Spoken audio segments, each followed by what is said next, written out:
Charlie 1, if I could have the air. Charlie 1, go. Charlie 1, clear the air for all squads. All squads, clear the air for a message from Car 1. Thank you, Charlie 1. Car 1, St. Paul squads, all of our partnering agencies throughout the metro, throughout the state, St. Paul Fire Department, our community. Immediately I knew that this guy, Todd Axtell, was kind of special. You could see that in his heart or in his eyes, he expressed a person that really cared about public service. I really feel like I had the best childhood. Incredible parents. My mom and dad were hardworking. My mom was a beautician. Elaine, my father Bill, was a draftsman. And a big brother Treg, who was always the ultimate protector, always looking out for me. My grandfather was a police officer in Silver Bay who died at the age of 47 of a heart attack. I began to hear stories about my grandfather from my parents and how kind he was, how respected he was, how hardworking he was, and how much of a family man he was. And to me, at a very early age, that was always an inspiration as to why I wanted to be a police officer. It's very difficult to sometimes teach a person that wants to be a law enforcer how to be a public servant. I didn't have to teach that to Todd Axtell. He simply had that about him. So shortly after I received my law enforcement degree, I got my first 2 jobs in Breezy Point and Pequot Lakes. And I learned at a very young age the importance of de-escalation and how to communicate with people. Because backup wasn't several minutes away like it is in St. Paul. Having those conversations impacted my life on how to connect with people, and truly I think that's where my passion of trusted service with respect comes from. And it allows them to maintain the only thing that some people have at the worst moments. The only thing they have left is their dignity, and I think we have to do all we can do to make sure that they walk away with that dignity intact. We are really blessed to have Todd come and apply to be a St. Paul police officer. Even though it was only 2.5 hours away from home, it was just such a whole new world for me. The pace of the city, moving into a small apartment on the east side, that sense of weight, because all I wanted to do was make sure I was successful. And again, having the image of my grandfather in the back of my mind, making him proud, was one of the driving forces.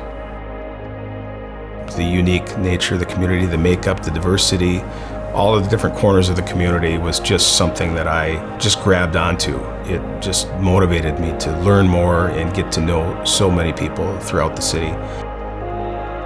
So I remember feeling this mountaintop moment in my life of becoming a St. Paul police officer, truly believing at the time that my ultimate goals had already been met. There was really nothing else to be accomplished in life at that young age of 21. And shortly after that, my life was flipped upside down in a wonderful way with the birth of my son Randy and my daughter Danielle. And I remember how I felt holding them for the first time and understanding how now my goals that I thought I had accomplished have all of a sudden changed, and everything I wanted to do in my life was to truly make them proud.